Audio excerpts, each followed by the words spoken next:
اللہ کے رسول حضرت محمد مصطفیٰ صلی اللہ علیہ وآلہ وسلم بار بار امام حسین کو بلند کر کے دنیا کو یہ بتاتے تھے کہ یہ حسین مجھ سے ہے اور میں اس حسین سے۔ اے لوگو، اگر اس حسین پہ کوئی مشکل وقت آ جائے اور یہ تم سے مدد طلب کرے تو اس کا ساتھ دینا، کیونکہ یہ جنت کے جوانوں کا سردار ہے، میرا خون ہے، میری اولاد ہے۔ لیکن افسوس، ابھی رسول اللہ کی رحلت کو تھوڑا وقت ہی گزرا تھا کہ کربلا کے میدان میں ایک طرف 9 لاکھ کا مجمع تھا تو دوسری طرف وہ حسین جس کو اللہ کے رسول اپنے کندھوں پہ سوار کرتے تھے۔ امام حسین علیہ السلام اپنے نانا کی امت سے بار بار کہتے رہے کہ کیوں میرا رستہ روکا ہے؟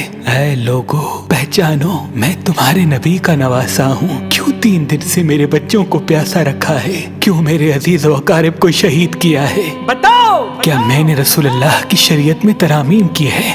کسی انسان کا حق کھایا ہے؟ کسی انسان پہ ظلم کیا ہے؟ اتنے میں فوج یزید ایک آواز میں کہنے لگی، اے حسین، ہم سب تجھے تیرے بابا علی کے بغض میں قتل کر رہے ہیں تاکہ یزید ہماری جھولیاں دولت سے بھر دے۔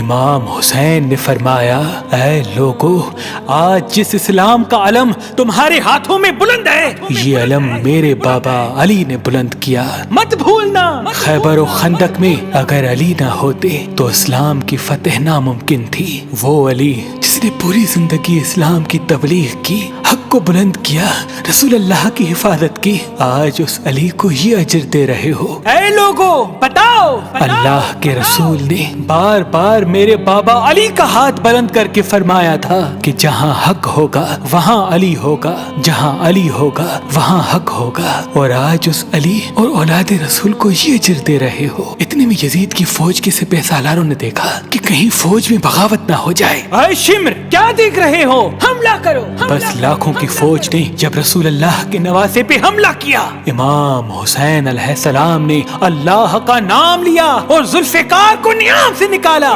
تاریخ گواہ ہے، ایک طرف لاکھوں کا مجمع اور ایک طرف 3 دن کا بھوکا پیاسا حسین ابن علی۔ زمین پہ اس طرح کی جنگ پہلے کبھی نہیں دیکھی تھی کہ ایک تنہا انسان لاکھوں کے مجمع کو اس طرح سے فنار کر رہا ہے کہ فوج اشکیا واپس پلٹ کے بھاگنے لگی۔ امام حسین فوج یزید سے مخاطب ہو کے فرماتے ہیں، آؤ، 3 دن کے بھوکے کی جنگ دیکھو، 3 دن کے پیاسے کی جنگ دیکھو، رسول کے اس نواسے کی جنگ دیکھو، اس کی جنگ دیکھو جس کا جوان بھائی مارا گیا، جس کے جوان بیٹے کو نظروں کے سامنے قتل کیا گیا، جس نے اپنے ہی ہاتھوں سے اپنے بچے کی قبر بنائی۔ امام حسین شیر کی طرح فوج یزید سے لڑ رہے ہیں۔ اتنے میں آواز غیب آتی ہے، حسین، تیرا اللہ تجھ سے راضی ہوا۔ بس اس صدا کا سننا تھا، امام حسین علیہ السلام نے اپنی ذوالفقار کو تھام لیا۔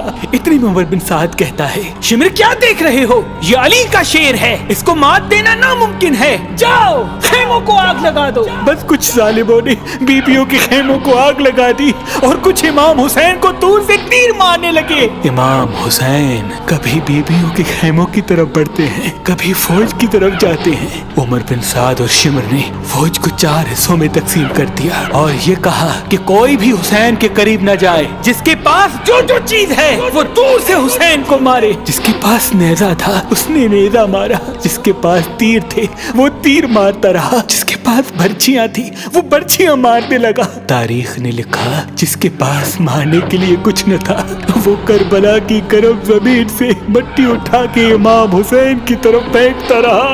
امام حسین کے جسم مبارک پہ ہزاروں زخم لگتے رہے، آپ کے جسم مبارک پر اتنے تیر تھے کہ آپ کا جسم مبارک نظر تک نہیں آ رہا تھا۔ بس جیسے ہی نواسا رسول گھوڑے کی سینگ سے زمین پہ آتے ہیں، فوج यजीद झूमना शुरू कर देती है। लेकिन इतने में वो घोड़ा जिस पे आप सवारी किया करते थे वो इमाम हुसैन के चारों तरफ घूमना शुरू कर देता है ताकि इन तीरों से मैं अपने आका हुसैन को बचा लूं। वो घोड़ा दौड़ ही रहा था। इतने में उमर बिन साद ने कहा, ऐ लोगो रुको, मैंने अपनी आंखों से देखा था इस घोड़े पे अल्लाह के रसूल सवारी करते थे, कहीं तीर इस घोड़े को न लगे। और यूं तीरों को चलाना बंद किया गया।